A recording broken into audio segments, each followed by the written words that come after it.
አላህ ሱብሓነሁ ወተዓላ የሰውን ልጅ ከመፍጠሩ በፊት ጅኖችን ወይም ጋኔኖችን ፈጥሯል። ጅኖች በዚች ምድር ከሰው ልጅ በፊት ለሺዎች ዓመታት ኖረዋል። ከተፈጠሩለት ዓላማ አላህን መገዛት የነበረ ቢሆንም ደም ማፍሰስና ብዙ የጥፋት ተግባራትን ይፈጽሙ ነበር። ለዚያም ነበር አላህ ሱብሓነሁ ወተዓላ ሰው እንደሚፈጥር በተናገረ ጊዜ መላኢካዎች በእርሷ ውስጥ የሚያጠፋና ደሞችን የሚያፈስ ታደርጋለህን ብለው ያሉት። ከጅኖች መካከል አላህን የሚፈራ ጥፋት ያላጠፋ መልካም ጅን ነበር። ስሙም ኢብሊስ ይባላል። አላህም ሱብሓነሁ ወተዓላ የኢብሊስን መልካምነት አይቶ ደረጃውን ከፍ በማድረግ ከመላኢካዎች ጋር በሰማይ እንዲሆን አደረገው። በሰዓቱ ፈሪሃ አላህ መልካም ፍጡር ነበር። ጅኖች መሬት ላይ ሲሆኑ እሱ ግን ለዘመናት እዛው ሰማይ ላይ ከመላኢካዎች ጋር ኑሯል። ሰው ልጅ የሚፈጠርበት ቀን መጣ። አላህ ሱብሓነሁ ወተዓላ አንድ መላኢካ ወደ መሬት እንዲወርድ በማድረግ አደም ዓለይሂ ሰላም የሚፈጠርበትን አፈር ዘግኖ እንዲመጣ አዘዘው። ከዚያም አላህ ሱብሓነሁ ወተዓላ በእጆቹ የአደምን ሰውነት ፈጠረ። ገና ነፍስ አልሰራበትም። ከዚያም ኢብሊስ መጣ። ይህን አዲስ ፍጡር ተመለከተ። ምቀኝነት ያዘው፣ ቅናት ተሰማው። አላህ ሱብሓነሁ ወተዓላ ለሱ የሰጠውን የላቀ ደረጃ በሌላ አዲስ ፍጡር እቀማለሁ ብሎ ስላሰበ ተናደደ።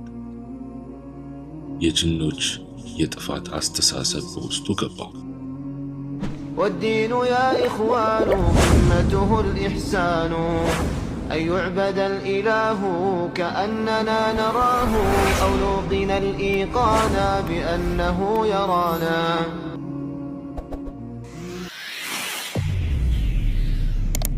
አላህ ሱብሓነሁ ወተዓላ የሰውን ልጅ ከመፍጠሩ በፊት ጅኖችን ወይም ጋኔኖችን ፈጥሯል።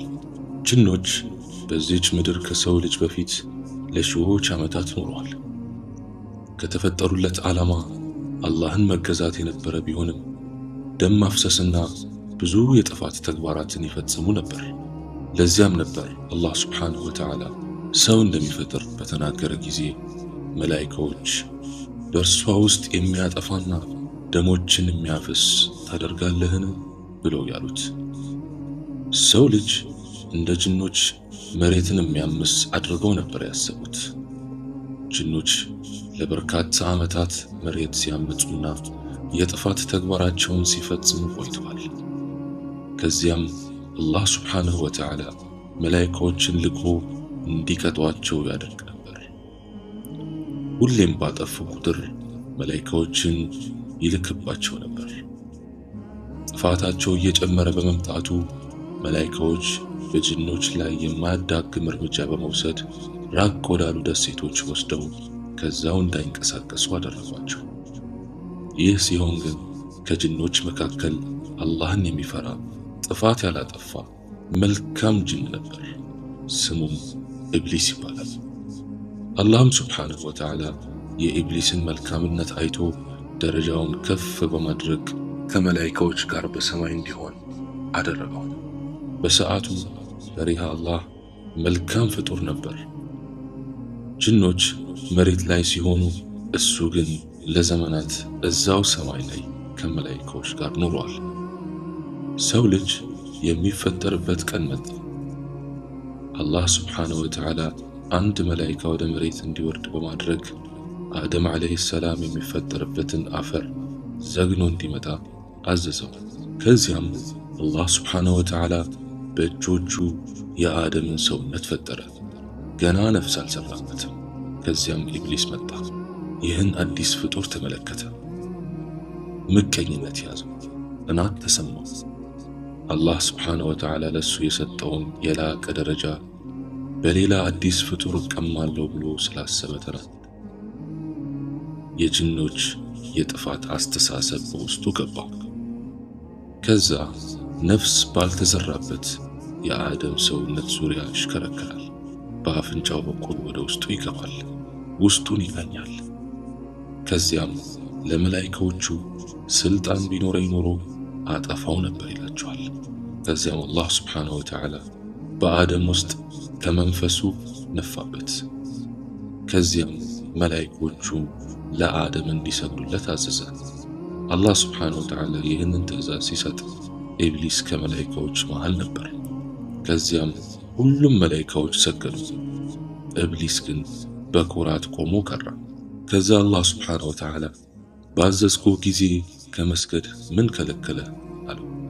ከዛም ኢብሊስ እኔ ከእርሱ የበለጥኩ ነኝ፣ ከእሳት ፈጠርከኝ፣ እርሱ ግን ከጭቃ ፈጠርከው አለ።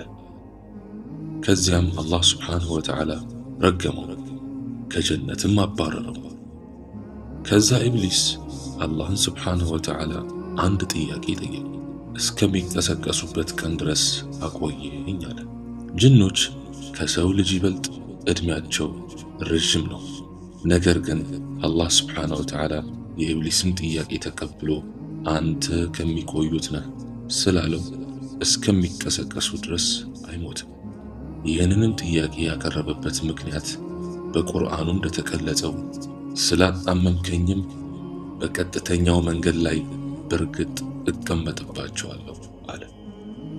ከዚያም ከበስተፊቶቻቸው ከኋላቸውም ከቀኞቻቸውም ከግራዎቻቸውም በርግጥ እመጣባቸዋለሁ፣ አብዛኞቻቸውንም አመስጋኞች ሆነው አታገኛቸው አለ።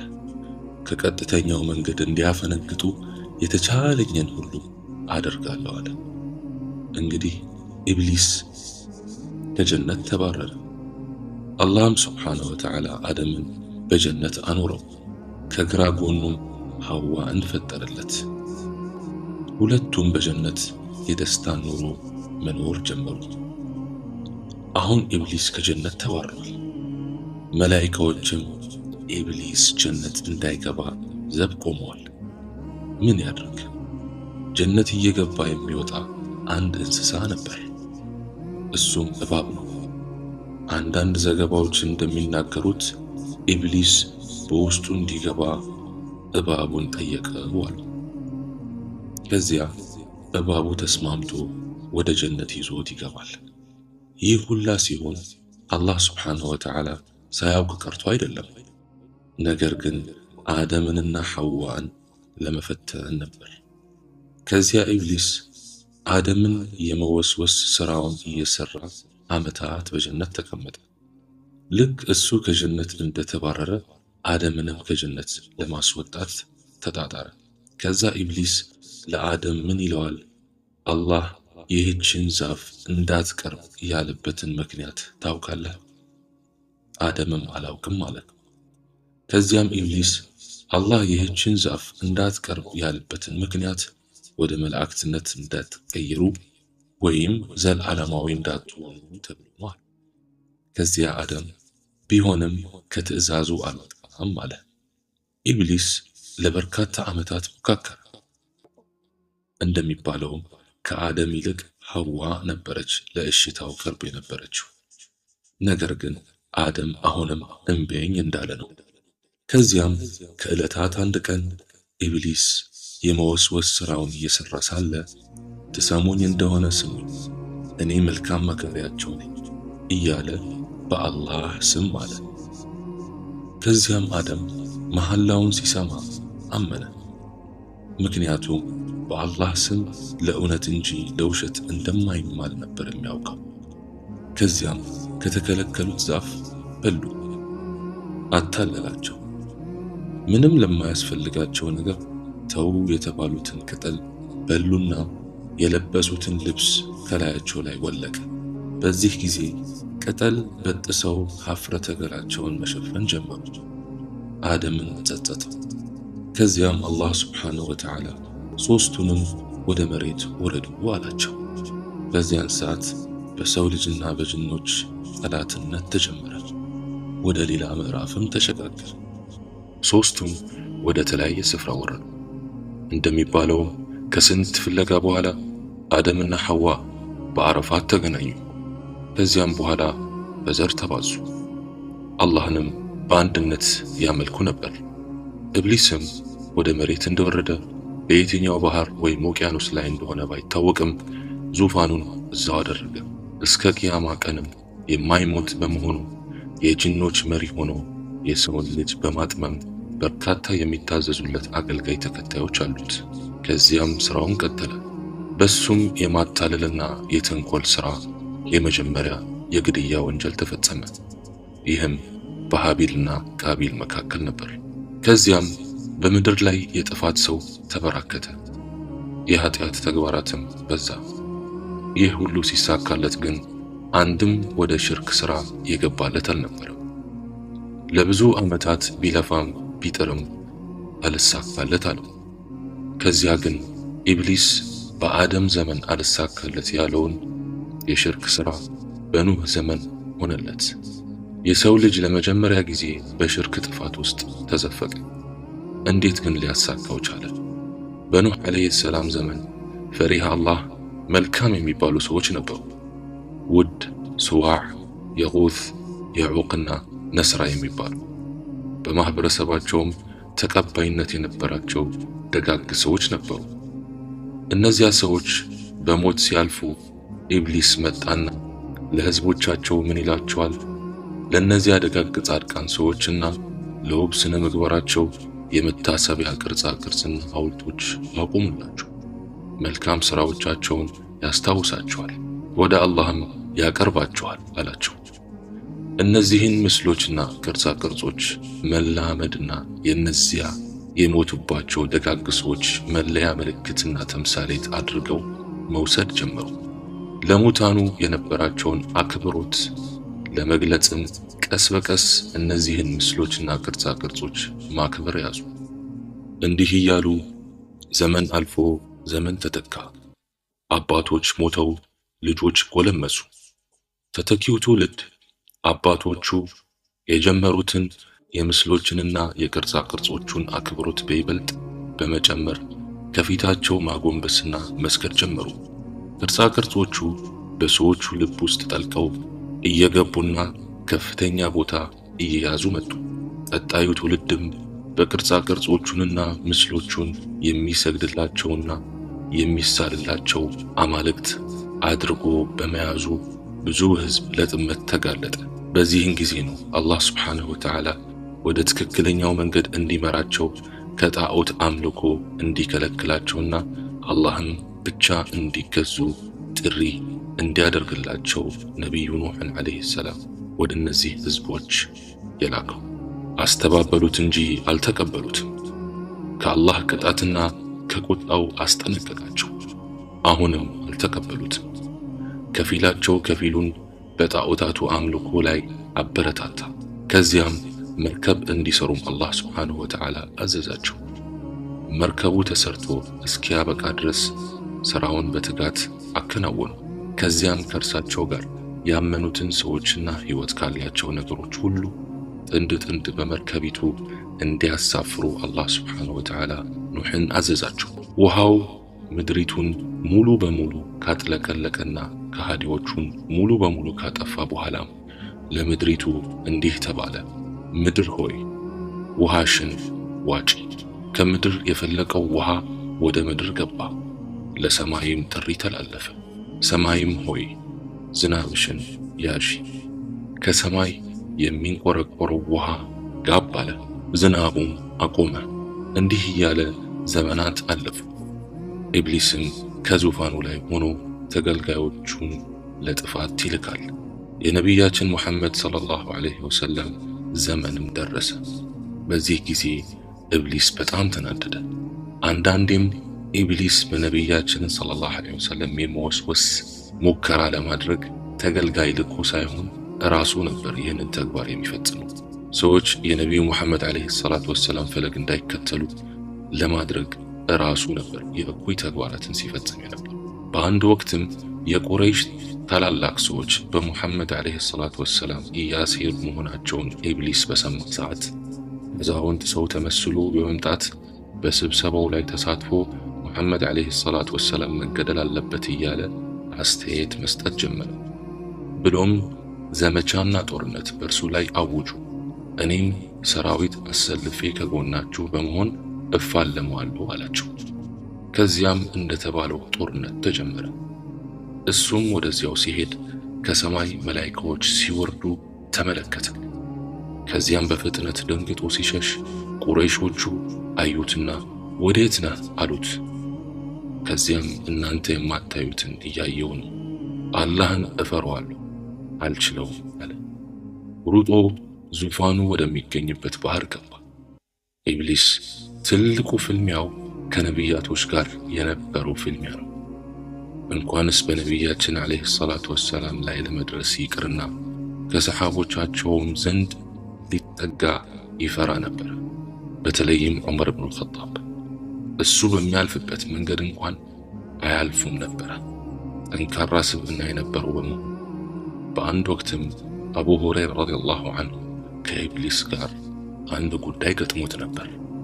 አቡ ሁረይራ ረዲየላሁ ዐንሁ ከኢብሊስ ተላላኪዎች ጋር የነበረው አጋጣሚ በአንድ ዘገባቸው ላይ እንዳስተላለፉት ነቢዩ ዓለይሂ ሰላቱ ወሰላም አቡ ሁረይራን የረመዳን ዘካት ጠባቂ እንዲሆኑ አደራ ሰጡት። ከዚያም በአንድ ሌሊት አቡ ሁረይራ የሆነ ድምፅ ይሰማሉ።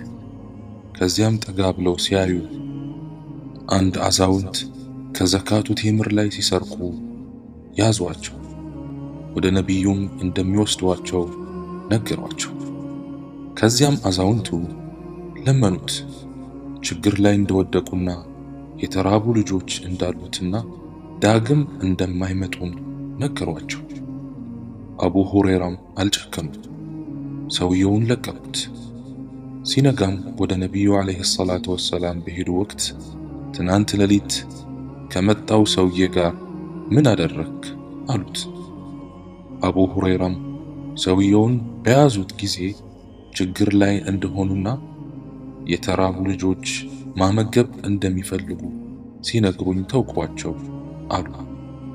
ነቢዩም ሰለላሁ ዐለይሂ ወሰለም ሰውየው እንደዋሹና ተመልሰው እንደሚመጡም ነገሩት።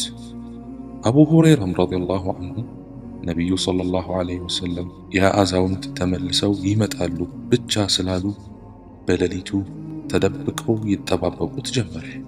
ከዚያም አዛውንቱ በድጋሚ መጡ። አሁንም አቡ ሁረይራ ያዟቸው። ከዚያም ተመልሰህ ላትመጣ ቃል ገብተህልኝ አልነበር እንዴ አሏቸው። አሁንም ተመሳሳይ አይነት ምክንያት አቀረቡ። አቡ ሁረይራም አልጨከኑም፣ ሰውየውን ለቀቁት። ሲነጋም ወደ ነቢዩ ዓለይሂ ሰላቱ ወሰላም ሄደው ያጋጠማቸው ጉዳይ በነገሯቸው ጊዜ ሰውየው እንደዋሹና አሁንም ተመልሰው እንደሚመጡም ነገሩት። ለሶስተኛ ጊዜ ተደብቀው ይጠባበቁት ጀመር። ሲመጡም አቡ ሁረይራ ያዟቸውና አሁንማ በቃ ወደ ነቢዩ ይዤ እሄዳለሁ አሏቸው። ከዚያም ሰውየው አንድ የሚጠቅምህን ምክር ልምከርህና ትተወኛለህ አላቸው። ከዚያም አቡ ሁረይራ እሺ ተናገር።